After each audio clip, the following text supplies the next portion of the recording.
Hey, welcome to Monday. So let's just quickly review. Last week, when we started Module 3, we started talking about how we could use information that we know about a linear pair. So that's two angles that come together to make a 180-degree angle. So if we said like angle A and angle B would add up to 180 degrees. And this could be like an interior and an exterior angle of a triangle. And then we also reviewed what we know about two angles that are vertical. So if we said like angle A and angle B, these would be congruent to each other. And then we use this information to find missing angles on the inside and outside of triangles. And then we also talked about an isosceles triangle, which of course has two congruent sides. It's like a piece of pizza. So we could say like this side is congruent to this side, and thereby this angle is congruent to this angle. And then we talked about equilateral triangles in which all sides are congruent, which is a terrible drawing, but you know, you'll get over it. And all the angles are 60 degrees. And today we're going to use that information to talk about what if we're looking at two triangles. So for example, we're going to learn how to write a congruence statement. And so the first thing is the word congruence. You should see the word congruent in it. And so that simply means equal to. And the symbol that we use is this, it's kind of blurry, but it's actually an equal sign with this cool little squiggly line on top of it. And what I like to do when I see this little symbol is I like to line my letters up. So if I had this triangle GHI, and over here I have IQR. If I line the two triangles the way I named them, we call these corresponding angles. So the G is going to correspond with the angle I. The vertex H is going to correspond with Q. And the I in GHI is going to correspond to R. And being that the two triangles are congruent, we can state as well that G is going to be congruent to I. And Q, so I'm going to draw this. I can't draw this symbol. I have to actually make a tick mark in it to show that that's actually going to be congruent over here to H. And then I'm going to put two tick marks to show that I is congruent to R. And so if I wanted to write a congruent statement, I could say G, use the congruent symbol, I. I could say the side length GI, remember a line segment, we put a line above it, is congruent to, let's see, G corresponds to I, so I'm going to have to write it I, R. Let's see, another congruent statement I could say is HI, high, is congruent to QR. And again, it's a little squiggly with an R. And so those are some congruent statements that I could write simply from knowing that these two triangles are congruent to each other. All right, let's look at some examples.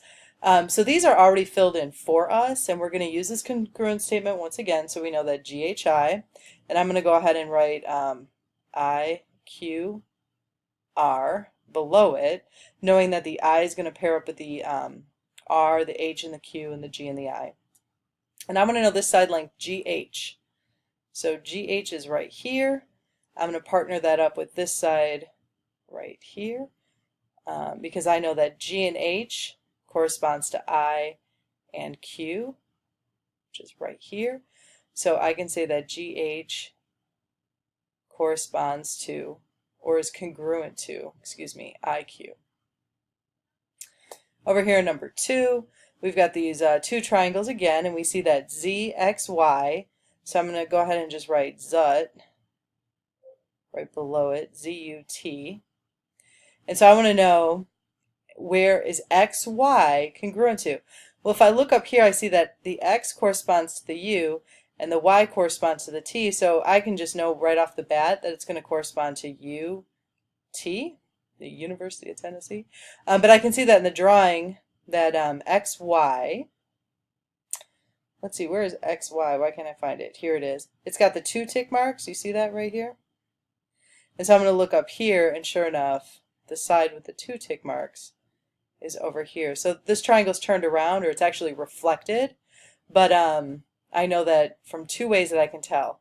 it's got 2 tick marks and this has 2 tick marks. And the other way I can tell is that when you write the triangles together, the corresponding angles are always going to line up. So that's another way you can tell.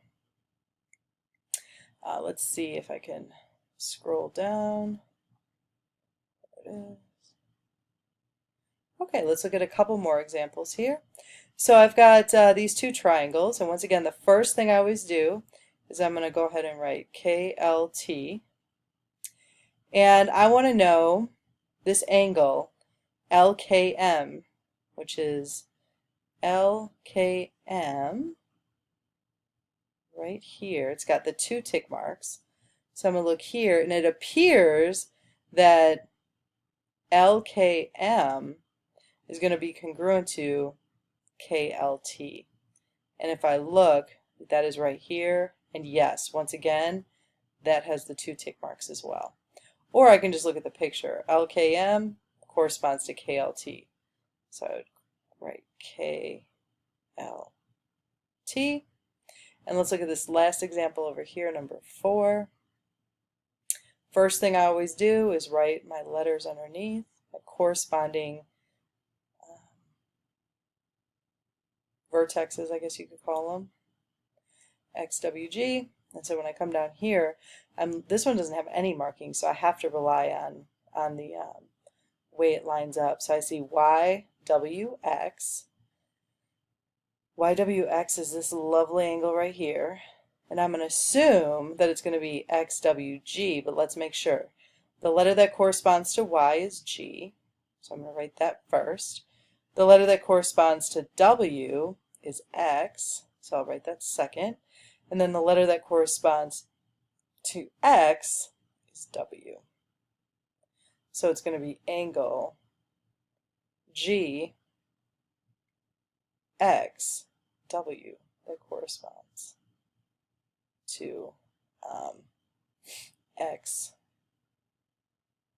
Y W X.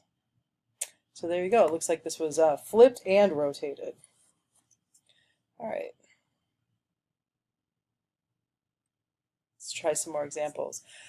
So this again is saying that ABC corresponds to AJK. So the first step is to go ahead and write the corresponding letters underneath. AJK. And number 6, I'm going to go ahead and write JCD right underneath.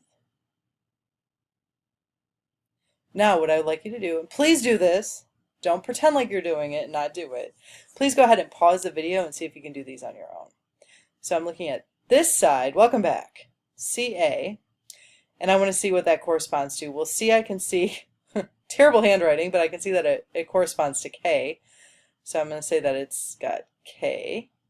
And A here corresponds to A, obviously. So I'm going to say that line segment CA is congruent to line segment KA. And for number 6 over here, I want to know angle L.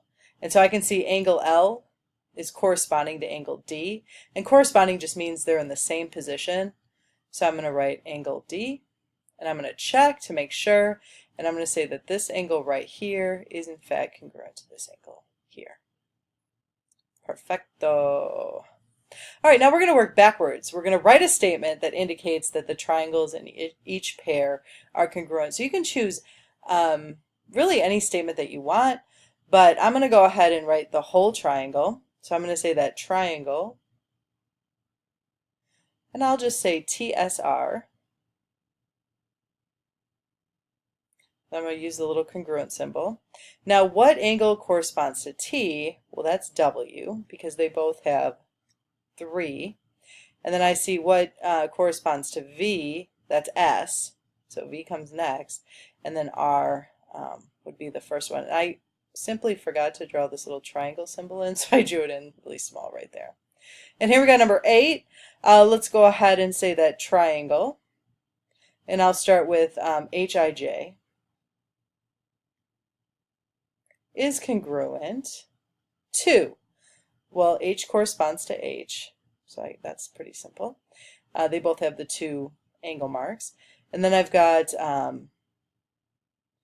I here corresponding to I, and then the J corresponds to E. Hi!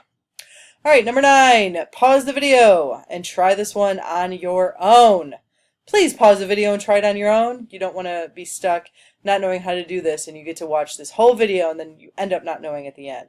So what you should have is triangle N, M, L is congruent to, and again, it doesn't matter what order you write the letters in the first triangle. It does matter what letters you write in the second triangle. They have to correspond. So N corresponds to W. M corresponds to, not M in this case, but L. And L corresponds to M. And so the triangle would be WLM.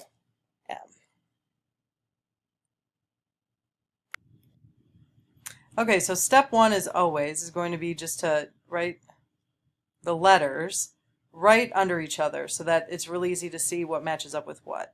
So G matches up with U, I with V, and H with H. And so now you're just going to make one mark around G, do the same thing around U, and it's an arc because angles are out of degrees.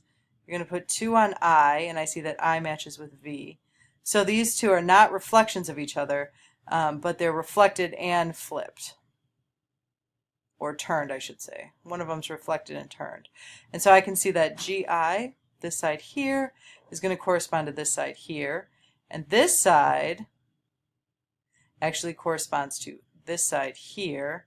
And this side corresponds to this side here. So though it's sloppy, that's how you would draw markings on this figure. So let's go ahead and try this one. Again, you start with U, E, and F. So U and U are going to match up, so I'm going to give them one marking. And W is going to match up with that horrible looking E, so they get 2 markings. 2 here, and V with F, and I will use 3 to indicate that though V and F are the same, they are not the same as the other angles in the triangle. And now we can mark up the sides. The sides get tick marks, so this side here I'll just give 1 tick mark, 1 here. This is the angle E and U. This matches here because this has 2 tick marks and 1. And so therefore this side is in between 1 and 3, and this one's between 1 and 3. So it would get 3 tick marks. All right, pause the video. Try the next 2. Please pause the video. Don't cheat on this part. All right, I'll see you in a bit. All right, so what you should have noticed is that number 13 was actually a translation. So this entire triangle was actually slid to the left. And this is what you should have had on your paper. Though hopefully yours is much neater than mine. All right, at this time you can stop the video and go ahead and do some practice problems. There you go. I'd like to show you where to get those practice problems. So go ahead and go to iExcel.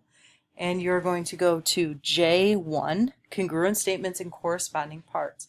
Now, these are not triangles, but the same is true. So let's go ahead and look. These are 4-sided shapes, quadrilaterals. So this says that angle B is congruent to angle W.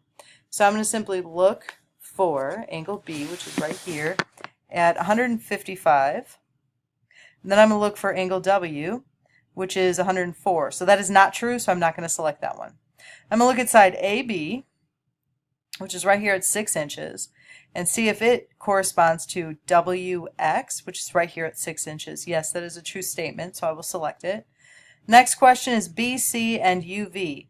BC is here at 7, UV is here at 22, so no, I will not select that. CD is over here at 22 inches, and UV is over here at 22 inches as well. So yes, I would select that. Then you cross your fingers and you hope that you're right. And, oh, I wasn't logged in. Silly me. Anyway, we were right. So that's how you're going to do corresponding parts. It is J1 in iExcel. All right, I hope you enjoy and practice, practice, practice, because practice makes perfect. And let me see if I can find where I'm going here. Because I can't even pause this right now. You just got to hear me babble for a second, unless you stop it. All right, have a great